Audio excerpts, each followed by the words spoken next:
આપણે કાસ્ટિંગની જો વાત ચાલતી એટલે ભવ્ય ગાંધીનો હું કોઈ ઇન્ટરવ્યુ જોતો તો એમાં એમને કીધું હતું કે બહુ જ બધા ઓડિશન્સ તમે લીધા હતા ટપુના પાત્ર, કારણ કે આખું સેન્ટર ટપુનું પાત્ર છે એની આજુબાજુ છે. તો અને એ કંઈક ક્રિકેટ રમતા હતા અને એની અંડર આમ બોલિંગ કરવાની સ્ટાઇલ તમને ગમી ગઈ હતી. આ સ્ટોરી સાચી છે?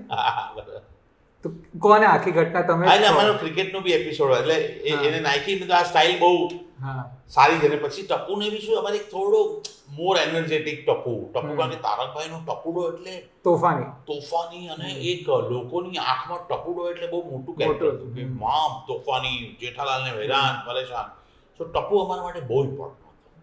અનફોર્ચ્યુનેટલી ભવ્ય એટલો ક્યુટ હતો નાનો ત્યારે આવ્યો અને અમે ઘણા બધા ટપુ બધું આ ટપુ કરેક્ટ છે. આસિફને બી બહુ ગમ્યો, મને બી બહુ ગમ્યો.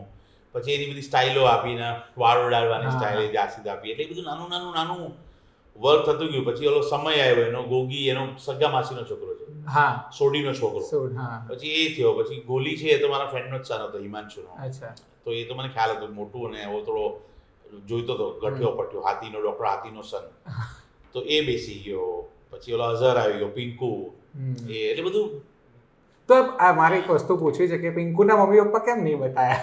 દયાની મમ્મી કેમ નહીં બતાવી? તો મને ખબર નથી પછી આગળ, કારણ કે બહુ સસ્પેન્સ છે. કારણ કે હવે એટલે હું તો શોમાં ઘણા બધા જે પ્રશ્નો છે ને એમાં આ એક પ્રશ્ન બી આવે છે લોકો કે આના મા બાપ ક્યાં છે, પોપટલાલના લગ્ન થશે કે નહીં, you know that's question that inquiry એટલે ઇન્ક્વિઝિટી. અને એ જ વસ્તુ કદાચ મજા બી આવે છે કે એક કેરેક્ટર છે નહીં છતાં પણ એ છે એવી રીતે. અચ્છા સર, આટલી મોટી કાસ્ટ સાથે તમે એવરીડે સેટ પર શૂટ કરતા હતા તો માહોલ કેવો રહેતો હતો સાહેબ? ધમાલ. કારણ કે બધા વચ્ચે જો બોન્ડ હોય તો જ આટલું ફન ક્રિએટ થઈ શકે. ધમાલ એટલે 500 મને યુ આસ્ક એની આર્ટિસ્ટ એટલે હું તો ફૂલ ધમાલ જોડે શૂટ કરું ટિલ ટુડે. મારા સેટ પર સ્ટ્રેસ હોય જ નહીં. આવો મજા કરો ને નીકળી જાઓ. દેટ ઇઝ કારણ કે આ રોજનું કામ છે. રોજ શું આપણે એક બાજુનો ઝઘડો કરવાનો, વેન્યુનું કે 99 કામ કરવાનું છે તો દેટ્સ ઇટ. હા, નાનો મોટો ઇશ્યુ હોય, પ્રોબ્લેમ તો જો બધાના ઘરમાં આવે છે. આવો બેસો અને સોર્ટ આઉટ કરો. એ એક ટ્રિકી ક્વેશ્ચન છે, આટલા બધા એક્ટર્સમાંથી તમારું ફેવરિટ કોણ છે? મને બધા ગમતા હતા. ના તો પણ એક ના એટલે જો એઝ એન એક્ટર પૂછો, દિલીપ તો બાય ડિફોલ્ટ એક્ટર બેસ્ટ છે. એની પછી કેરેક્ટર વાઇઝ જો કરેક્ટ પકડ્યું હોય કે મજા આવે તો મને ચંપક, અમિત. અને મજા શું હતી કે અમિત બહુ ફ્લેક્સિબલ એક્ટર અને એને પહેલે દિવસે મને કીધું ધર્મેશ હું મારી જાતને તને સરેન્ડર કરું એઝ અ ડિરેક્ટર, તને જે મારી પાસે કરાવું. એટલે અમિતનું તું જેટલું બી જોઈશ ને, વેરી ફ્રેન્કલી હવે કેટલું એનું કેરેક્ટરાઇઝમાં આવે છે નથી આવતું મને નથી ખબર, પણ જેટલું મેં કરેલું બધી આઈટમ હિટ હતી.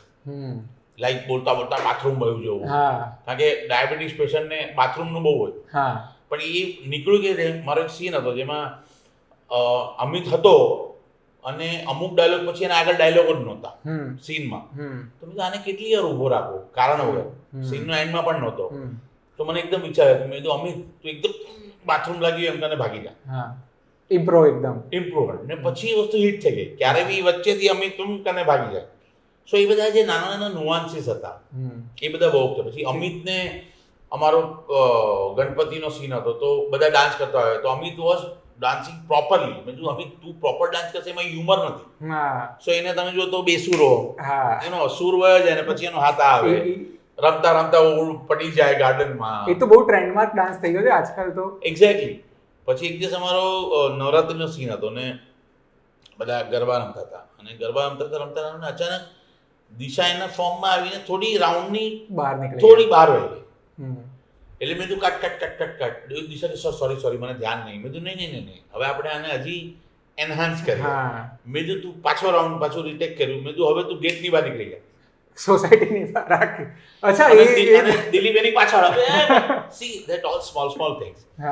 પછી હેમા માતાજી મેં દયાને આપ્યું કે હે હેમા માતાજી એવી આપ્યું. એટલે બધું નાનું.